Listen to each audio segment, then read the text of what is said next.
شهر ونص عم ببرم أربيل، عم دور على عصير طبيعي، انه بس محل يبيع عصير بشكل كتير عادي ما لقيت لحتى اكتشفت هذا المكان. خلونا نجربه ونشوف التجربة كاملة. مكان متخصص بالعصائر الفريش فقط. كتير حلو الديكور، كتير ظريف، كتير منعش.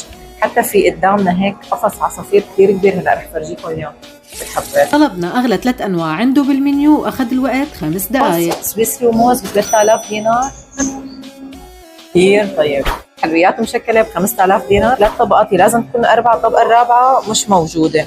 مانجا وسويسري مع كمان موز وحليب، كتير نكهات طيبة، أصلا كل طبقة لحالها كتير طيبة، نصيحة جربوا. سويسري وكتير ظريف، المكونات رح تشوفوها هون.